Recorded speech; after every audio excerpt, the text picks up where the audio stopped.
Collision,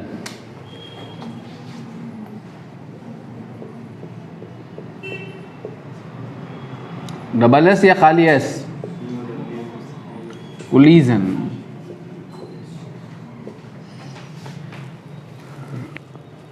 कब कहलाती हैं body? Two bodies are set to be colliding if they exerts large forces on each other for short duration of time. Two bodies are said to be colliding,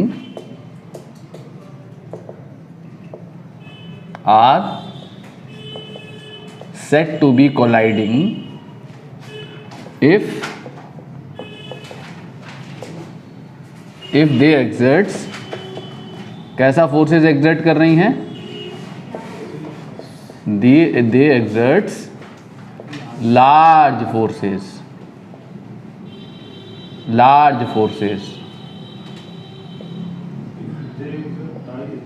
for कैसा? Short duration of time. बहुत short duration के लिए अगर bodies एक दूसरे के ऊपर force exert कर रही हैं तो bodies are set to be colliding. ठीक है, ये ज़रूरी नहीं कि वो एक दूसरे से फिजिकल कांटेक्ट लें, whether they are in physical contact और नॉट। जैसे गोल्ड फॉइल पे अल्फा पार्टिकल को बम्बार्ड कराया तो अल्फा पार्टिकल डिफ्लेक्ट हो जाते हैं, किस वजह से? न्यूक्लियस और उनके बीच में फोर्सेस की वजह से। तो फोर्स एक्ट करता है शॉर्ट ड्यूरेशन के लिए, तो वो भी इम्पैक्ट है, वो भी कोलिजन है। तो फिज़िक्स में कोलिजन का मतलब जो हमारी डेली लाइफ में होता है कि फिज़िकल इम्पैक्ट हो रहा है तो ही कोलिजन होगा, कि ये ज़रूरी नहीं है। ठीक है, कोलिजन का मतलब है कि बॉडीज़ के बीच में अगर लार्ज फोर्सेस एक्ट कर रहे हैं for short duration of time, then the bodies are set to be colliding whether they are in physical contact और नॉट। ठीक है, फिजिकली कॉन्टैक्ट होके हो ऐसा या without being in physical contact. ठीक है बच्चों, तो हमारे पास जो है, हम यहाँ पर अगर कोलिजन देखें, हम टाइप्स ऑफ कोलिजन, अगर टाइप्स ऑफ कोलिजन देखें डायरेक्शन के टर्म्स में, टाइप्स ऑफ कोलिजन, तो हमारा जो कोलिजन है वो दो टाइप का होता है। कौन कौन होता है? हैं? एक होता है इनइलास्टिक, इलास्टिक पे तो हम बाद में आएंगे। एक होता है हेड ऑन,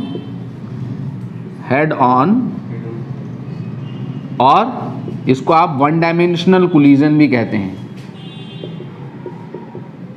हेड ऑन और वन डायमेंशनल कोलिजन। और दूसरा जो है वो क्या है आपका? ऑब्लिक कोलिजन, और टू डायमेंशनल कोलिजन भी कह सकते हैं इसको। ठीक है, तो अगर आप इम्पल्स को याद करें तो मैंने इम्पल्स में आपको क्या बताया था? इम्पल्स में क्या बताया था मैंने आपको? हैं? कि इम्पल्स के केस में मैंने आपको बताया था, कुछ बताया था मैंने आपको इम्पल्स के केस में, अगर आप याद करें।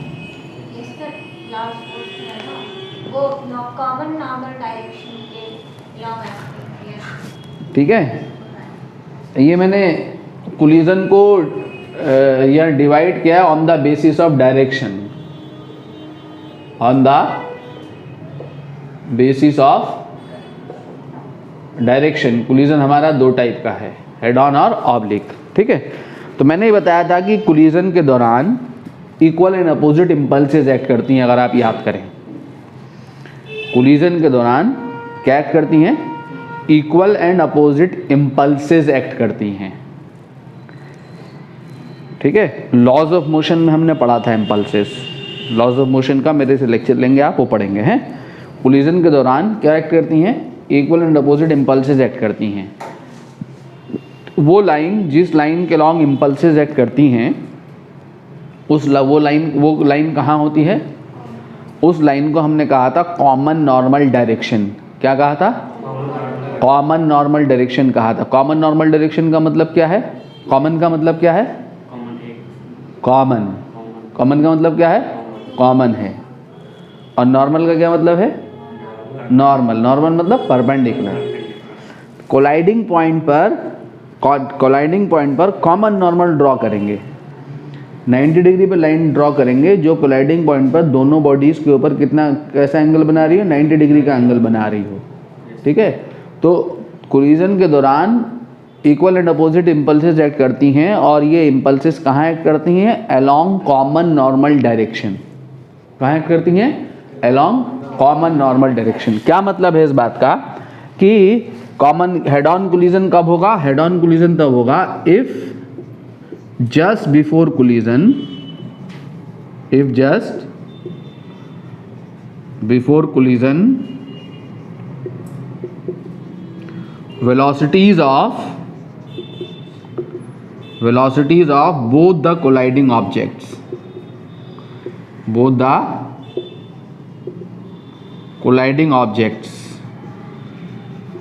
was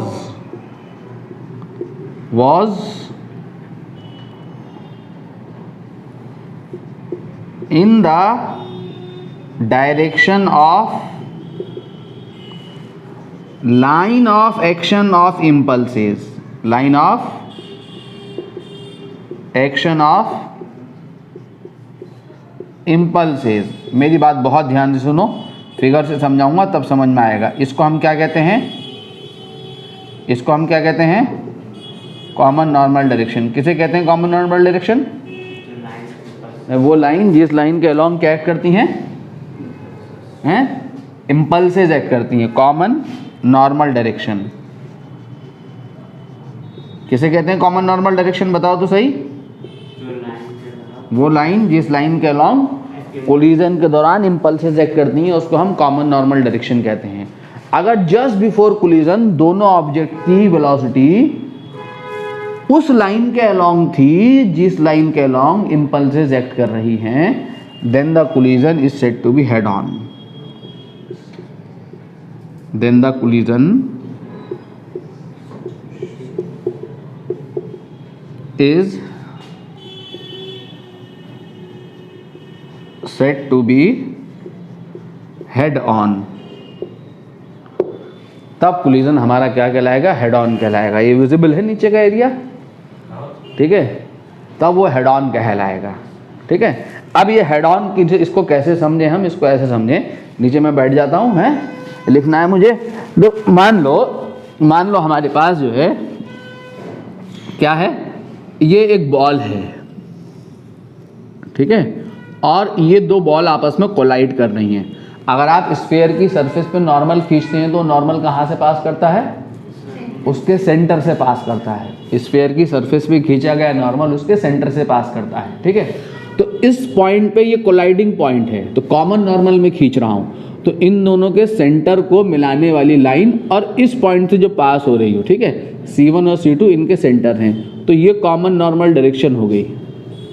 ठीक है, तो जब ये दोनों बॉडीज आपस में हिट करेंगी आके, ठीक है, तो जब ये दोनों बॉडीज आपस में टकराएंगी तो जो इम्पल्सेस एक्ट करेंगी वो इस लाइन के लॉन्ग एक्ट करेंगी। इस लाइन को हम क्या कहते हैं? कॉमन नॉर्मल डायरेक्शन कहते हैं।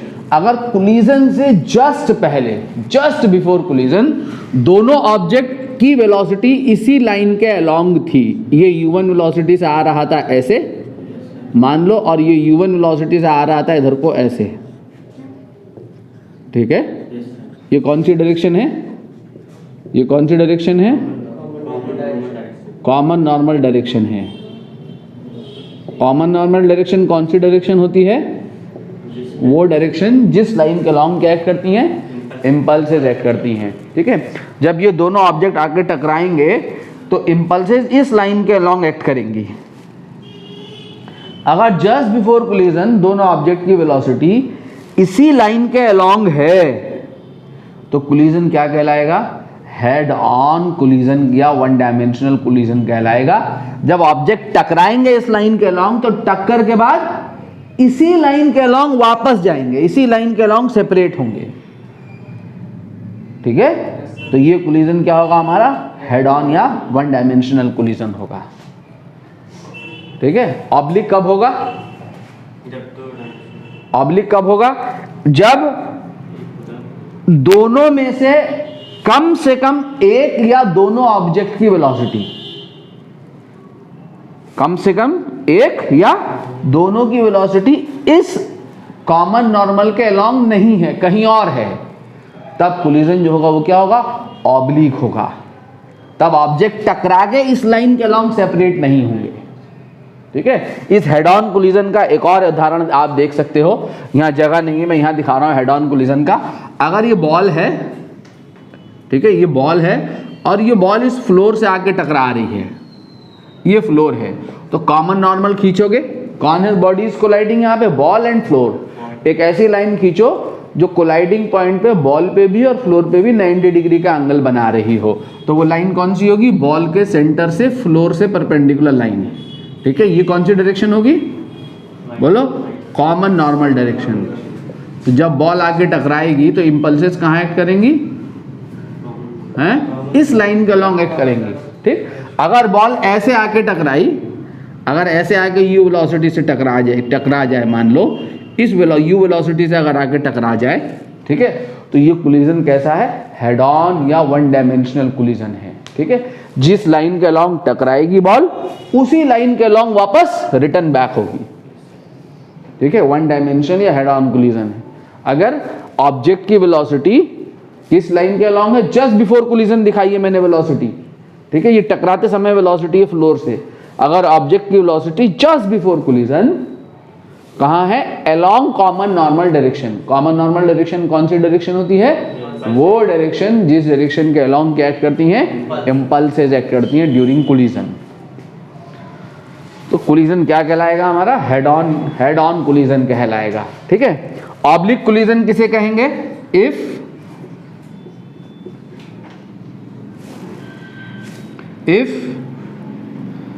velocity of one of the colliding object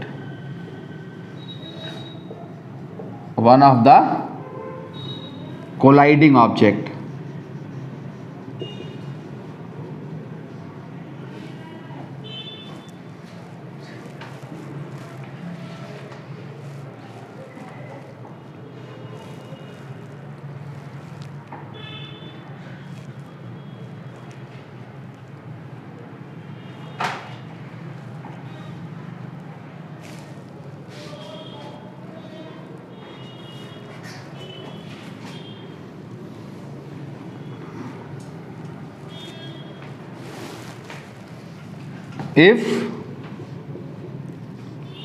velocity of one or both the colliding object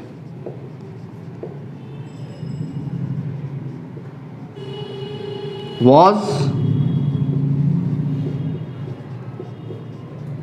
in the if just before collision, यहाँ पे एक और बात लिखनी है, if just before collision, comma, velocity of one or both the colliding object was in the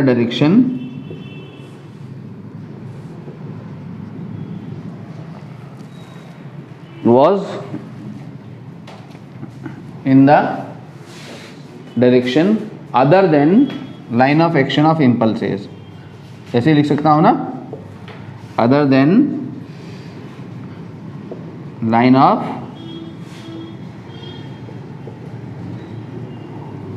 action of impulses, then the collision is said to be oblique.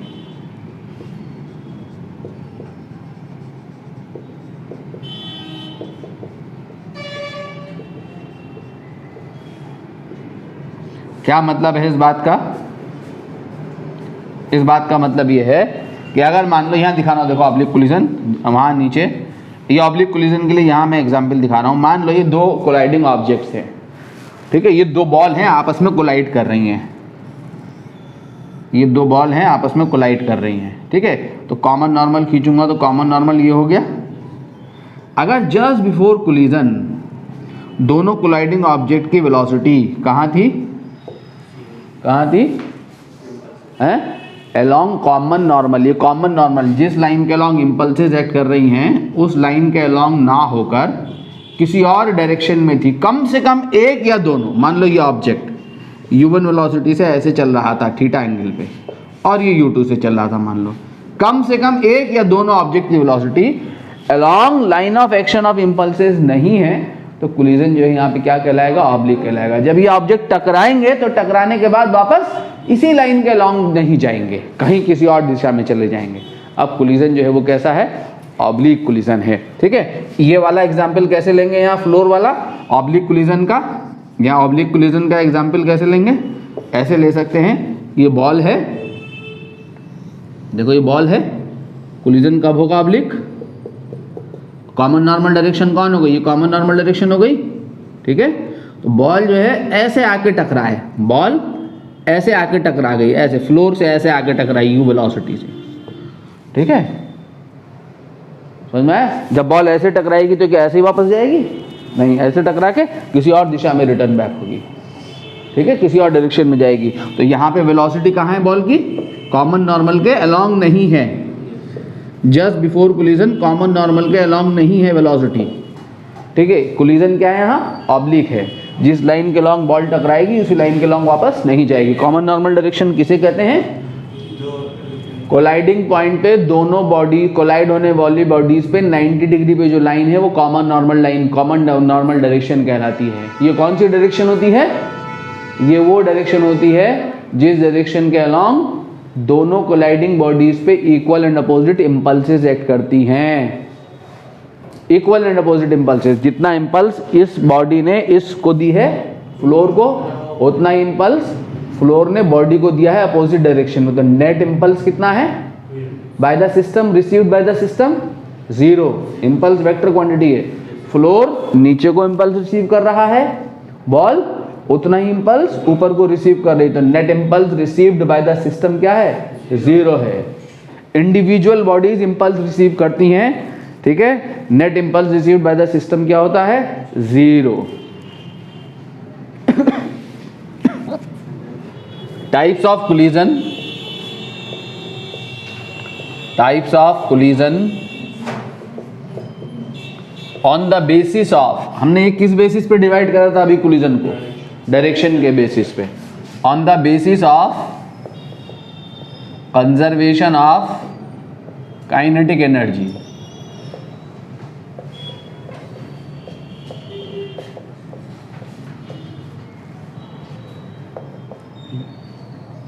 ठीक है, तो इलास्टिक कोलिजन,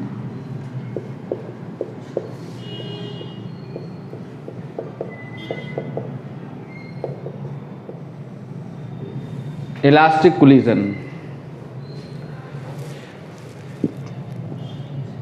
इलास्टिक कोलिजन में क्या होगा बच्चों, हैं? पहली बात मेरी सुनो बात ध्यान से, कि कोलिजन में net impulse received by the system क्या है, 0 है। तो net impulse received by the system 0 है, तो change in momentum of the system क्या होगा, 0। तो चेंज इन मोमेंटम 0 होने का क्या मतलब, कि linear momentum of the system क्या बना रहेगा, कांस्टेंट। ठीक है, तो इलास्टिक कोलिजन में क्या होगा, सबसे पहली बात ये होगी कि काइनेटिक एनर्जी, जो काइनेटिक एनर्जी होगी आफ्टर कोलिजन, कोलिजन के बाद जो काइनेटिक एनर्जी होगी वो इक्वल होगी किसके, काइनेटिक एनर्जी बिफोर कोलिजन। ठीक है, इसमें काइनेटिक एनर्जी कंजर्व रहती है। किसकी काइनेटिक एनर्जी, सिस्टम की काइनेटिक एनर्जी। इंडिविजुअल बॉडीज की काइनेटिक एनर्जी चेंज होंगी, बट सिस्टम की काइनेटिक एनर्जी क्या बनी रहेगी, कंजर्व बनी रहेगी। काइनेटिक एनर्जी कंजर्व होने का मतलब यह है कि अगर काइनेटिक एनर्जी कंजर्व है तो मैकेनिकल एनर्जी भी जो है वो क्या होगी, is also conserved. Mechanical energy कौन, एंड पोटेंशियल एनर्जी। ठीक है, और क्या कंजर्व होगा, linear momentum, linear momentum of system, linear momentum of system remains constant. देखो सिस्टम का लीनियर मोमेंटम तो हर जगह कांस्टेंट होगा, कोलिजन कोई सा भी होगा, कोई सा भी कोलिजन है, ये conservation of linear momentum everywhere लगेगा, ठीक है, हर प्रकार के कोलिजन में। ठीक है बच्चों, forces acts during collision, forces acts during collision, collision के दौरान जो फोर्सेज एक्ट कर रहे हैं वो कैसे होंगे, आर कंजर्वेटिव इन नेचर। ठीक है, कोलिजन के दौरान जो फोर्सेज होंगे वो कैसे होंगे, कंजर्वेटिव नेचर के फोर्सेज होंगे। बॉडीज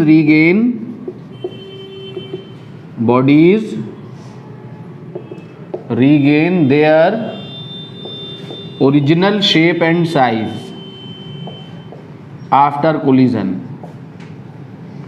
से shape and size after collision. ठीक है, तो इस कोलिजन में एनर्जी के लॉसेस नहीं होते, एनर्जी लॉस नहीं करती है इस कोलिजन में। ठीक है, यहाँ एनर्जी लॉस नहीं होता है ड्यूरिंग इम्पैक्ट। ठीक, दूसरा होता है हमारा कौन सा, इनइलास्टिक कोलिजन। इनइलास्टिक कोलिजन में क्या होगा बच्चों, बताओ तो सही। इनइलास्टिक कोलिजन में क्या होगा, लीनियर मोमेंटम तो हर जगह कंजर्व है, ये तो याद रहे, ये सबसे पहला पॉइंट तो ये है ही, linear momentum of system remains constant. क्यों रहेगा सिस्टम का लीनियर मोमेंटम कांस्टेंट, क्योंकि net impulse on the system क्या है, जीरो। ठीक है, इसलिए change in momentum of the system क्या होगा, zero. Change in momentum zero होने का मतलब मोमेंटम क्या बना रहेगा सिस्टम का, कांस्टेंट। यानी कोलिजन से पहले जो मोमेंटम होगा वही होगा कोलिजन के बाद, किसका, सिस्टम का। इंडिविजुअल बॉडीज के मोमेंटम बदल सकते हैं, ठीक है, सिस्टम का नहीं बदलेगा। अगला क्या है, kinetic energy after collision. Collision के बाद जो काइनेटिक एनर्जी होगी वो क्या होगी, कम होगी।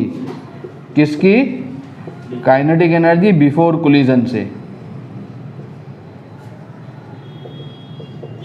ठीक है, कम क्यों होगी, क्योंकि कुछ एनर्जी जो है वो क्या हो जाएगी, lost in the form of heat, in the form of sound, in any other form. जब एनर्जी लॉस हो गई तो मैकेनिकल एनर्जी भी कंजर्व नहीं होगी। Mechanical energy is not conserved, some energy is always lost. ठीक है, some energy is always lost. Forces जो एक्ट करेंगे ड्यूरिंग कोलिजन उनमें नॉन कंजर्वेटिव फोर्सेस भी हो सकते हैं, कोई से भी फोर्सेस हो सकते हैं। ठीक है, और अगला क्या होगा, बॉडीज जो होंगी क्या होंगी, परमानेंटली डिफॉर्म हो जाएंगी, बॉडीज का शेप एंड साइज चेंज होगा इन इलास्टिक कोलिजन में। इलास्टिक में नहीं होगा, हैं, इलास्टिक में नहीं होगा। ठीक है, तीसरा कोलिजन कौन सा है हमारा, परफेक्टली इन इलास्टिक कोलिजन। कौन सा कोलिजन, क्या होता है परफेक्टली इन इलास्टिक कोलिजन, कोई मुझे बता सकता है महोदय। Both bodies stick together, both bodies stick together and move with, कैसे बोलो, common velocity, move with common velocity, जिसमें दोनों बॉडीज एक दूसरे से स्टिक करके किससे मूव कर जाएं, कॉमन वेलोसिटी से मूव कर जाएं। यहाँ पे भी क्या होगा, काइनेटिक एनर्जी आफ्टर कोलिजन जो होगी क्या होगी, लेस होगी किससे, काइनेटिक एनर्जी बिफोर कोलिजन। तो काइनेटिक एनर्जी कंजर्व नहीं होगी यहाँ। ठीक है, यहाँ काइनेटिक एनर्जी कंजर्व नहीं है। काइनेटिक एनर्जी कहाँ कंजर्व है, सिर्फ इलास्टिक कोलिजन में। ठीक है, और linear momentum of the system remains conserved. तो यहाँ एनर्जी के लॉसेस होंगे, ठीक है, यहाँ भी लॉसेस होंगे, यहाँ पे भी फोर्सेस नॉन कंजर्वेटिव नेचर के एक्ट कर रहे होंगे, यहाँ पे mechanical energy of the system loss करेगी। ठीक है, इसकी तरह linear momentum of system remains constant,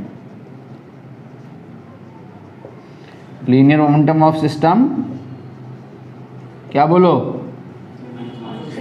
remains constant. Inelastic collision में सिस्टम का लीनियर मोमेंटम कांस्टेंट रहेगा। परफेक्टली इनइलास्टिक कोई सा भी कोलिजन है, ठीक है, इनइलास्टिक लीनियर मोमेंटम तो क्या होगा, कांस्टेंट ही होगा। तो एक एक करके देखते हैं। सबसे पहले हम इलास्टिक कोलिजन पढ़ेंगे बच्चों, हैं।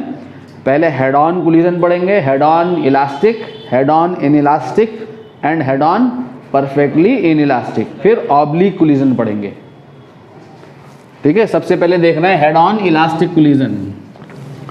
हेड ऑन इलास्टिक कोलिजन,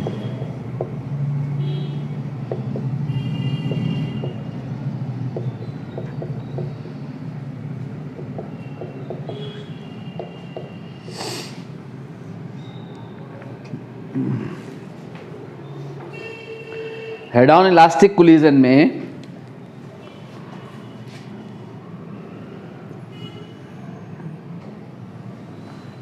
ये m1 मास की बॉडी है, कितनी वेलोसिटी से चल रही है, u1। ये पीछे से m2 मास की बॉडी है, कितनी वेलोसिटी से आ रही है, u2, ठीक है। ये कौन सा सीन है, बिफोर कोलिजन वाला, ठीक है। और u2 बड़ा है किससे, u1 से, तभी कोलिजन होगा। तो velocity of approach, relative velocity of approach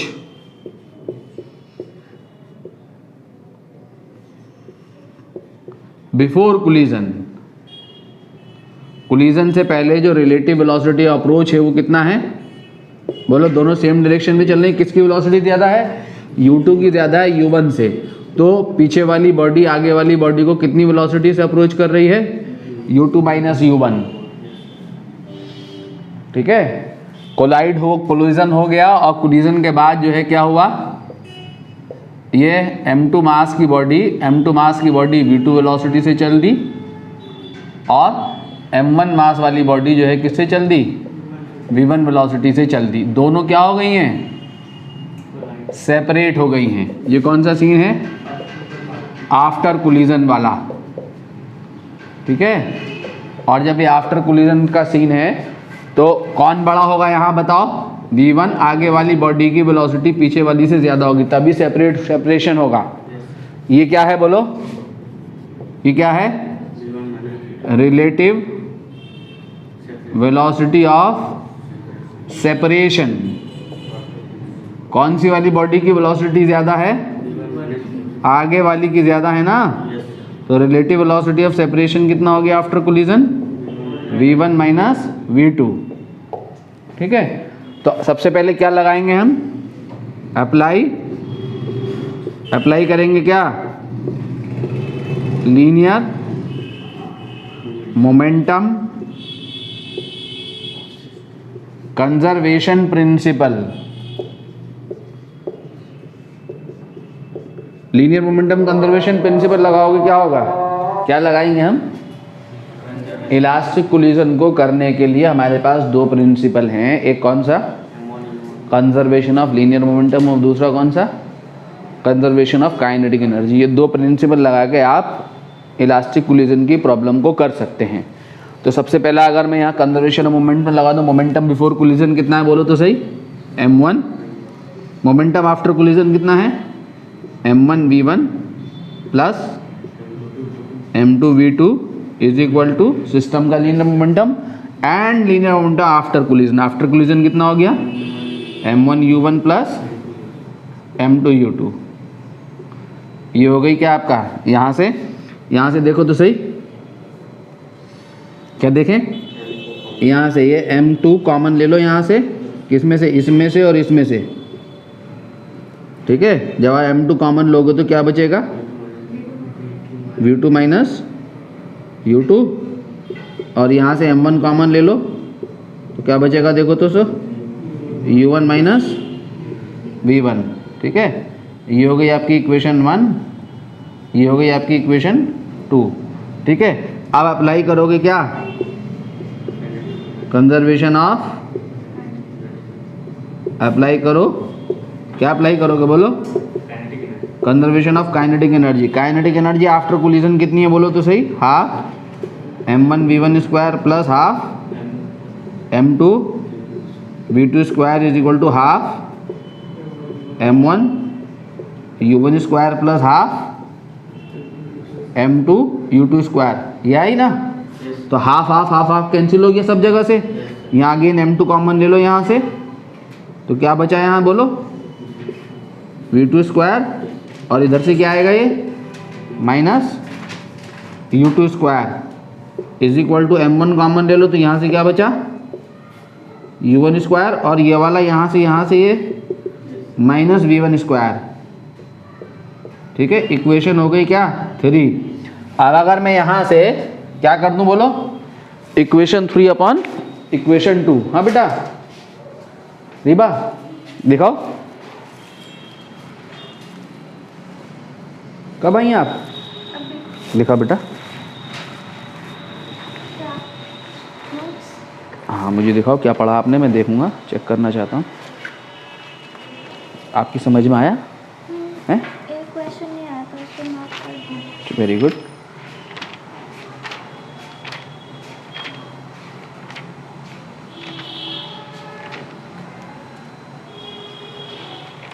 very good, शाबाश।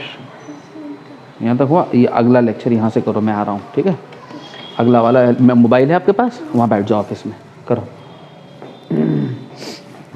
तो बच्चों, तो ये क्या आया आपका, ये आया ना। अब मैं इसको कर दूं इक्वेशन 3 अपॉन इक्वेशन 2। देखो जरा ध्यान से, equation 3 upon equation 2।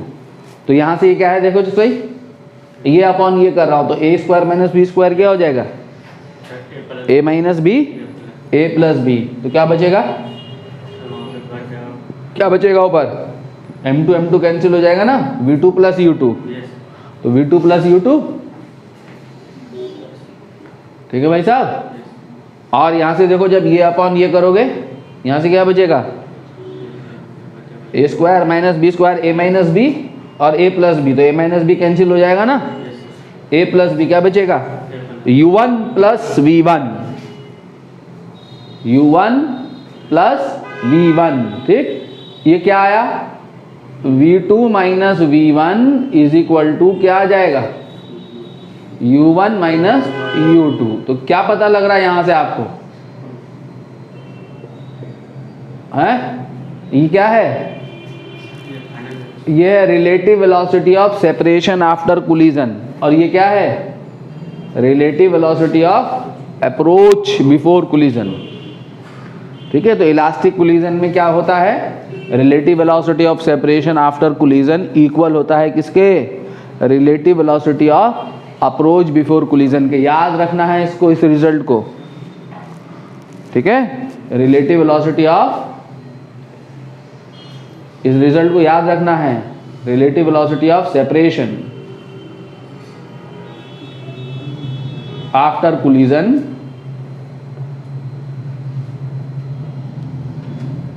is equal to relative velocity of approach before collision। ये दोनों इक्वल होते हैं। ठीक है, अब मेरी बात सुनो ध्यान से। यहां से हमें क्या कर सकते हैं, अब इन इक्वेशन को सॉल्व कर सकते हैं ना। अब हमें वेलोसिटी निकाल सकता हूं आफ्टर कोलिजन। कैसे निकाल सकता हूं, है, यहां से v2 उठा के किस में रख दो, यहां से v2 उठाओ, इस इक्वेशन 4 से इस v1 में रख दो, इस इक्वेशन 1 में रख दो। पुट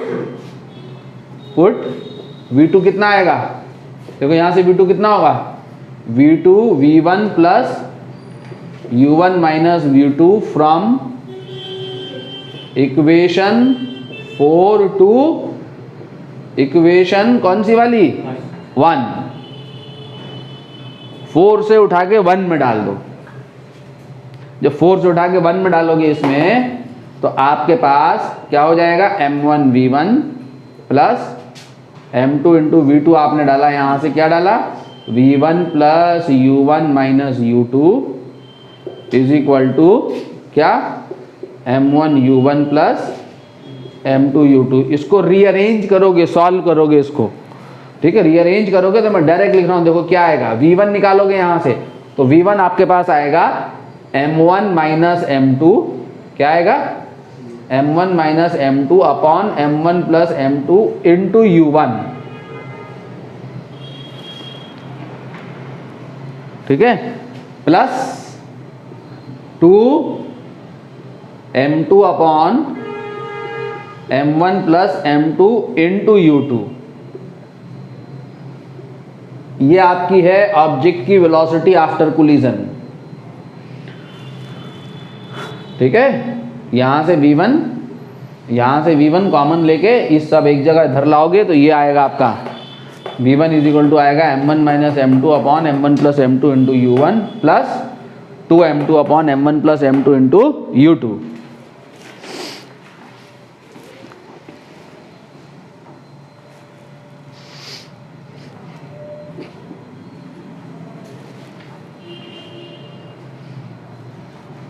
ठीक है, मिटा दूं इसको मैं। नाउ नेक्स्ट क्या करूं, हैं इस यहां से यहीं से V1 उठा के इस इक्वेशन में डाल दूं। जैसे V2 डाला ना मैंने यहां से तो V1 निकाला है, तो यहां से V1 निकालो, यहां से V1 उठा के कहां पुट कर दो, यहां से V1 उठा के इस इक्वेशन 1 में डाल दो या V1 उठा के इस इक्वेशन में डाल दो, कुछ भी कर लो। क्या निकालना है अब हमने, V2 निकालना है। तो सिमिलरली यहां से ये करो, क्या करोगे, V2 आपने पुट किया था, यहां से V1 पुट कर दो उस इक्वेशन में, यहां से V1 निकालोगे, V1 कितना आएगा, यहां से V2 plus U2 minus U1। तो यहां से V1 उठाओ, इक्वेशन 1 में डालो। जब V1 उठा के इक्वेशन 1 में डालोगे तो V2 क्या आएगा, जरा देखो तो सही। V2 आएगा तुम्हारे पास, क्या आएगा, इस 1 और 2 को इंटरचेंज कर दो तो क्या हो जाएगा, V2 2 है ना, M2 minus M1 upon M1 plus M2, V2 निकाल ले तो U2 plus 2M1 plus 2M1 upon M1 plus M2 into U1, ये आपका आ जाएगा V2।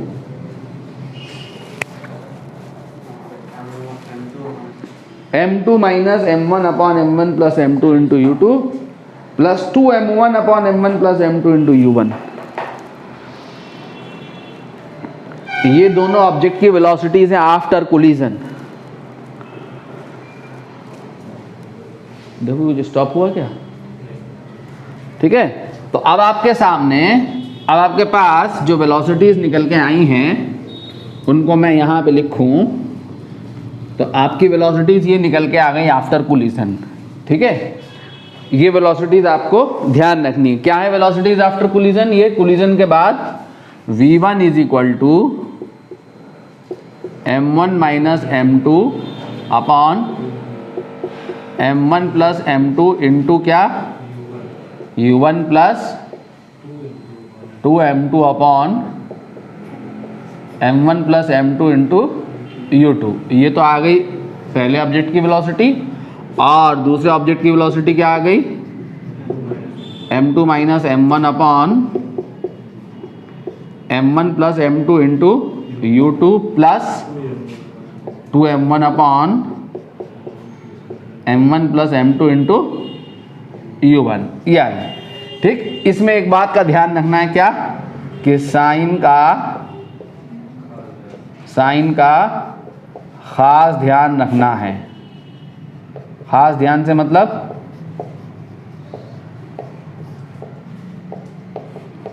साइन का खास ध्यान रखना है, ठीक है। खास ध्यान से क्या मतलब है, अगर ये U1 और U2 दोनों ऑब्जेक्ट की वेलोसिटी से एक ही डायरेक्शन में है तो दोनों क्या हो जाएंगे, प्लस। अपोजिट डायरेक्शन में है तो एक प्लस तो दूसरी माइनस। U1 और U2 को साइन के साथ रखना है यहां पर, ठीक है। नाउ केस वन देखो, if M1 is equal to M2 is equal to M, यानी दोनों ऑब्जेक्ट क्या हैं, सेम मासेस के हैं, दोनों ऑब्जेक्ट के अगर मासेस सेम है तो क्या होगा, जरा देखो तो सही, ये टर्म क्या हो जाएगा 0, यहाँ क्या आएगा 2m, यहाँ क्या आएगा 2m, तो v1 2m कट के v1 क्या आ जाएगा u2 आ गया। यहाँ पे देखो ये टर्म 0 हो गया, ये 2m और m प्लस m 2m, तो v2 क्या आ जाएगा, u2 क्या हो जाएगा u1। इसका क्या मतलब है, इससे क्या समझ रहे हैं आप, v1 ने पहले ऑब्जेक्ट ने दूसरे ऑब्जेक्ट की वेलोसिटी ले ली और दूसरे ऑब्जेक्ट ने पहले ऑब्जेक्ट की वेलोसिटी ले ली, यानी बोथ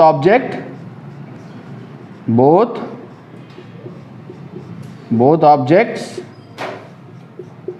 क्या करते हैं, एक्सचेंज देयर वेलोसिटी। अगर दो सेम मासेस की बॉडीज आपस में कोलाइड करती हैं इलास्टिकली, तो दोनों बॉडीज एक दूसरे की वेलोसिटी को एक्सचेंज कर लेंगे, डायरेक्शन और मैग्नीट्यूड दोनों में।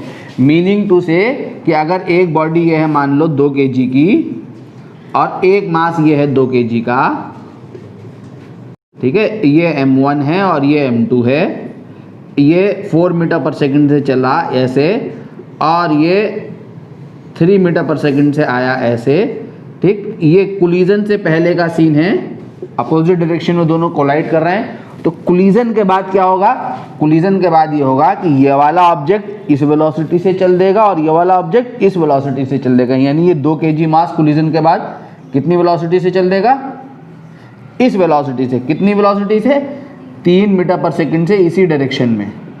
कौन है ये m1, और ये m2 जो है कोलिजन के बाद कहाँ चल देगा, m2 कहाँ चल जाएगा, ये 2 kg का m2 इसी डायरेक्शन में 4 मीटर पर सेकंड से अपोजिट डायरेक्शन में। दोनों ऑब्जेक्ट क्या कर लेंगे, एक्सचेंज कर लेंगे, दोनों ऑब्जेक्ट ने एक्सचेंज कर ली वेलोसिटीज।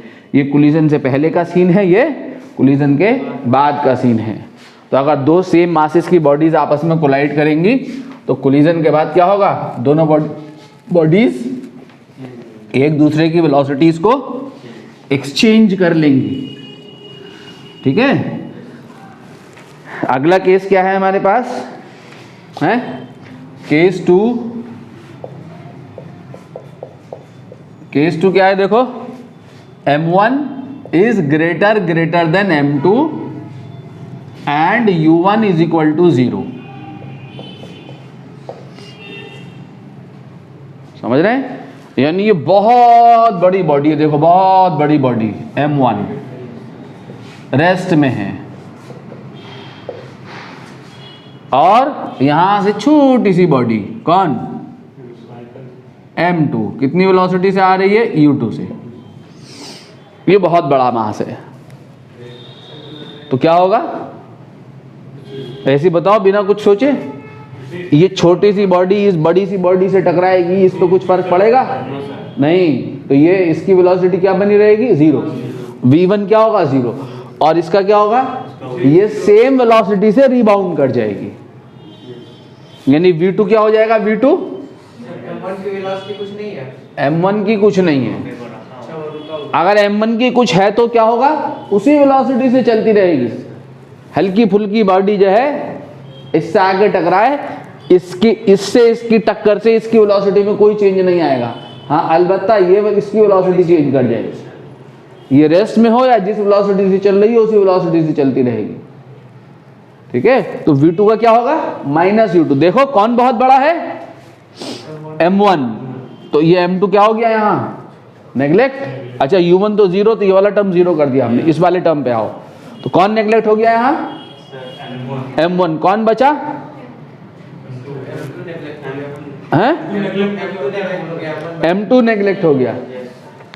कौन बहुत बड़ा है, m1 बहुत बड़ा है, और m2 क्या है, बहुत छोटा अपन बहुत बड़ा, 0। तो v1 0 ही रहेगा, कोई फर्क नहीं पड़ेगा, है। इस पे आ जाओ, v2 पे, ये वाला टर्म क्या हो गया, ये वाला टर्म क्या हो गया, 0। तो कौन बहुत बड़ा है, m1 बहुत बड़ा है, तो कौन नेग्लेक्ट हो गया ऊपर से, m2, नीचे से m2, तो -m1 अपॉन m1 -1, तो v2 क्या हो जाएगा, -u2। -u2 का मतलब क्या है कि सेम वेलोसिटी से रिबाउंड कर जाएगी। तो कोलिजन के बाद ये तो यहीं बनी रहेगी भाई साहब, इसके ऊपर तो कोई फर्क नहीं पड़ेगा। इट विल जो है rebound with the same velocity. दीवार से जब आप बॉल को स्ट्राइक कराएंगे और कोलिजन इलास्टिक होगा तो बॉल जो है वापस उसी वेलोसिटी से रिबाउंड कर जाएगी जिस वेलोसिटी से टकराई है। फ्लोर से बॉल टकराएगी, कोलिजन इलास्टिक होगा तो उसी वेलोसिटी से रिबाउंड कर जाएगी जिस वेलोसिटी से वो टकराई है। ठीक है। और एक केस और अगर हम ले लें यहाँ, क्या है case, if m2 is greater than m1। समझ रहे हैं, m2 is greater than m1 and u1 is equal to 0।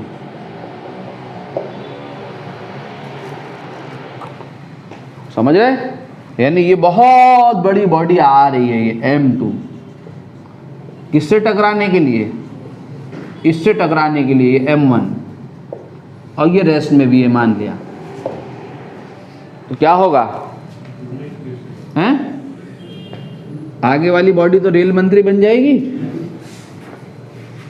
हैं जी, ये तो रेल मंत्री बन जाएगी। कौन सी वाली, ये वाली, और ये उसी वेलोसिटी से चलती रही, इसके ऊपर तो कोई फर्क नहीं पड़ेगा। आगे हल्की फुल्का कीड़ा मकोड़ा टकराएगी आगे, ये बहुत हेवी बॉडी है, ऐसे ही होगा ना। यानी V2 क्या होगा, V2 तो U2 ही बना रहेगा, यहां से देख सकते हैं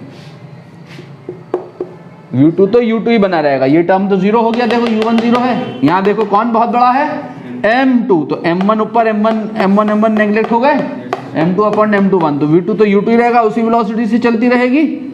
और V1 का क्या होगा, देखो ये रेल मंत्री बन जाएगी, रेल मंत्री मतलब ट्वाइस ऑफ U2, इसकी डबल वेलोसिटी से ये आगे को भाग जाएगी। देखो कौन बहुत बड़ा है, M2 बहुत बड़ा है, तो यहाँ पे M1, यहाँ पे M1 नेग्लेक्ट हो गया, अरे ये तो 0, ये टर्म 0 हो गया ना, यहाँ M2 बहुत बड़ा, तो यहाँ M1 नेग्लेक्ट हो गया, 2M2 अपॉन M2 क्या 2, तो ट्वाइस ऑफ U2, तो ये वाली बॉडी इसकी डबल वेलोसिटी एक्वायर कर लेगी। ऐसे ही छोटे मोटे से क्वेश्चंस इस प्रकार आते जाते रहते हैं।